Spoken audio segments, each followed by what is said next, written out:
Hey, what's up, everybody? It's BDF44 coming at you with another video. So, update on Lonzo Ball situation. The Pelicans have now said that they are not going to match any significant offer sheets for him, which means that basically, if he signs a good offer sheet, he can go to the team of his choice.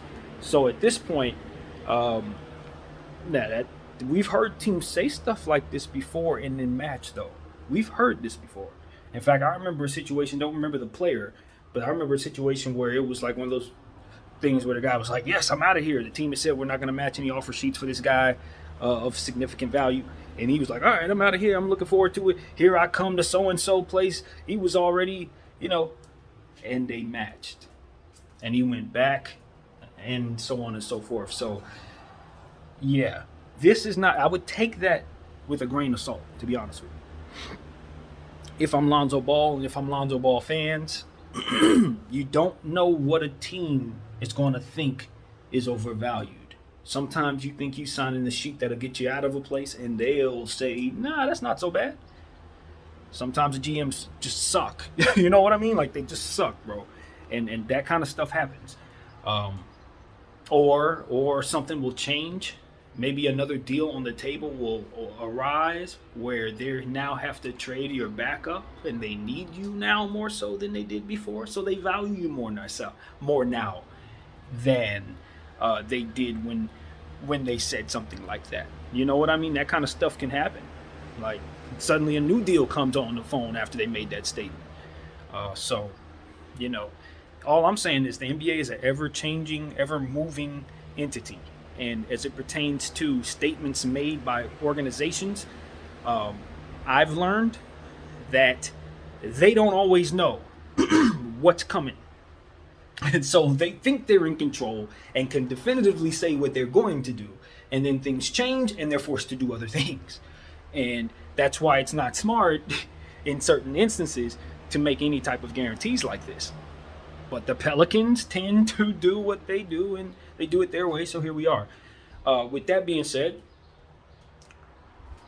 I think Lonzo Ball is going to have an opportunity to make some pretty good money. I think that there are going to be several teams, as I've said.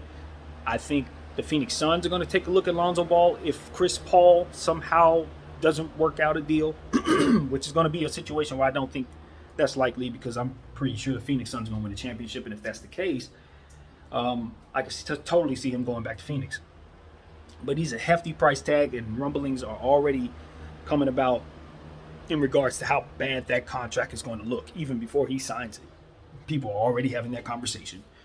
So at this point, it's probably a decent idea for the Phoenix Suns to be looking at trying to, just keep their options open. I like campaign for Phoenix, so if they want to move on from a point guard like Chris Paul, I think giving the reins to the guy behind him makes a lot of sense because he's balling, but that's a whole nother story.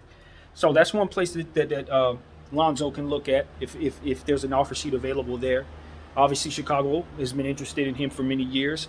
They're going to probably be in the sweepstakes for giving him an offer sheet, and I would think that they would have some money to give him, even though they just picked up Vucevic pretty hefty. But I think they would prioritize making sure they get somebody like Lonzo. Don't rule out a team like Philadelphia, who's probably going to be moving on from Ben Simmons, could certainly use a facilitator themselves. I don't know what they're going to be getting back in the Ben Simmons trade. We'll see, but I think he's out of there. So it's a lot of places, obviously the Lakers, clearly the Lakers, and most definitely the Lakers. And that's basically why I turned on the camera here, because now he has an opportunity to change people's minds about who he is as it pertains to his tenure as a Laker. It wasn't a complete failure. We know it was his dream to be a Laker. We know the Lakers didn't really want to trade him. He just had to be in the trade to match up the numbers for AD. He wasn't going to hold up the AD trade, and it was what it was. But I don't think anybody wanted to let go of him. He had good rapport and a good relationship, it seemed, who knows, right, with LeBron James, though they look like they got along. I think that LeBron may have had some issues in regards to the players that were traded during that time because of how that played out. I think they lost some trust. I think that was easy to see. But overall, I think Lonzo's one of those guys who, because of where he comes from in his household, He kind of understands things a little differently, and probably didn't take that as personally. Uh, that's just my gathering and looking at them from afar. I just don't think he looked at it as anything other than business. And he probably would have pulled the trigger on the trade too to get AD. And if he wouldn't, he'd be a damn fool just like the rest of us. So it's one of those situations where I don't think there's any bad blood with Lonzo Ball in the Los Angeles Lakers organization. He may have some bad memories of wearing the uniform, which may want to keep him from coming here. I wouldn't be surprised by that. But at the same time, it might be a redemption feeling too. Like, you know what, I can go back there and show them that Magic was right. You know what I mean? That Magic was right. That I was going to put my number up there. That I was going to lead this team. And that I could be the next guy. And you know what? LeBron James is somebody that you can learn from. And he did learn a lot from King James. And they did play well with one another. They had a synergy on the floor that was evident when Lonzo played well. And it's one of those situations where it's up to him, you know.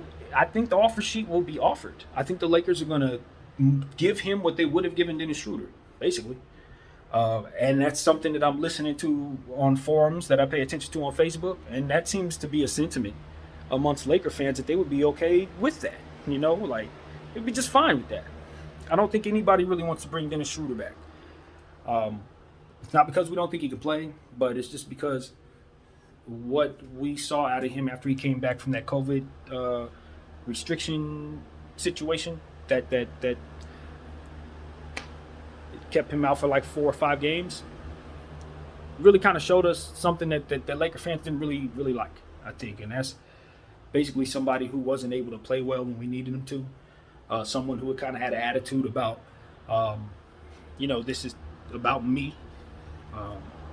Obviously he's a free agent right now. He's trying to get the most out of his situation, which is more than understandable on my part. But I'm saying the sentiment of the Laker fans, they think he's being selfish. And, they kind of want to move on. They remember Lonzo Ball. They had some issues watching him as well. But most people are reasonable. They see the production and the progression and the improvement in Lonzo Ball. We see that he's changed his shot. We see that he's played well next to Brandon Ingram and Zion Williamson. So it's at this point, it's like, okay, we've been watching Lonzo. We see you're getting better, and we would love to have you back too. Most of us. So in the place of Dennis Schroeder. Now, if we can bring in a Dame Lillard, thanks, Lonzo, we're good. But if we can't get, if we can bring Lonzo Ball back, I think most people would like to do that. Even if we were to get a Dame Lillard, I think having Lonzo Ball on the roster would be a good thing, to be honest with everyone. I think that would be a great thing. You bring Lonzo in, no matter who you plan on bringing in, including another guard, because I think that Lonzo Ball is such a fluent, multi-positional player who plays defense. So I would be very comfortable playing him at the 2. I would be very comfortable playing him at the 3 against smaller threes. So for me, I don't look at Lonzo Ball as limited to being a point guard. He has a big body, and he's getting stronger. So for me, it's like he's not a deal breaker if we're bringing in a point guard. Not for me. So that's one thing I also wanted to say. I don't think we've seen him play well with Drew Holiday as well. He can play off other guys. So in fact, those guys are better for having him on the floor. I could argue you could replace. I know this is going to be kind of but you could replace C.J. McCollum with Lonzo Ball, and I think they'll be just fine. Because even though Lonzo Ball doesn't score like C.J. McCollum, what he'll do is make their offense pop so much better to where guys on the team that aren't named Dame Lillard will be better for having Lonzo on the floor. And see, that's what Lonzo does for any team he's going to find himself on, as I've told you guys many times. He's somebody who just makes guys better if he's hitting his shot and if his free throw's falling, which is very important. But if he's doing those two things, he's going to rebound. He's a natural-born rebounder. He's a natural-born defender. He's a natural-born passer. His finishing has gotten better, and from behind the arc, he is not a liability right now. Historically, he's a liability. Coming off the season he just had, having changed his shot, he is not a liability. So you're really looking at somebody who can be a potential triple-double threat every single night, regardless if he's featured or not. He can play in most systems, half court or full court, but he's much, much better in fast-paced play, as his father's been telling us for many, many years. So at this point, hey, it's up to whoever. The New York Knicks, they're going to be involved in this for sure. Look for them. They've been wanting Lonzo Ball just as bad as any team. So I would expect that they're going to be involved. And I think another dark horse place for him could possibly be the Boston Celtics. They've moved on from Kemba Walker. Looks like they may be moving on from Jaylen Brown. I like Marcus Smart. I like Kevin Pritchard. But I do believe Lonzo Ball would be an excellent addition to that team as a starting point guard. So that's the type of fit that I think would be decent for Zoe as well, even though it would very, very much piss off Laker Nation if he put on that green and white. So, yeah, I don't think he cares. But anyway, at this point, there are going to be other suitors. And as I told you guys in the last Lonzo video, don't rule out the Charlotte Hornets. Don't rule them out. Do not rule them out. I know they have a plethora of guards. Obviously, Terry Rowe is still there. It's kind of going to be a weird thing to see if they start the season with the same three-guard rotation there. I doubt they do. Devontae Graham, I don't know what everybody's free agency situation is, but I'd imagine they're not going to have those three guys on the team next year.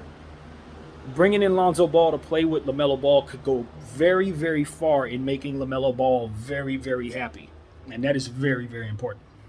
See, Zoe is a player who can go anywhere. We know that LaMelo Ball is a first ballot Hall of Fame caliber talent. Okay, I'm at a space to tell you guys that I think Melo is going to be an MVP candidate before this thing is over with. So if I believe that, then I believe the Charlotte Bobcats are a place that's not going to have a easy time trying to keep him. The best thing I'm going to try to do is do whatever I think is going to make him absolutely and utterly happy. And I know for a fact playing with his brother is a dream come true. Their whole family's been dreaming about this. If you have a chance to get Lonzo Ball on the Charlotte Hornets, you do that, Michael. You do that. Because the key is to keep Melo happy. You do not want him even looking away from Charlotte.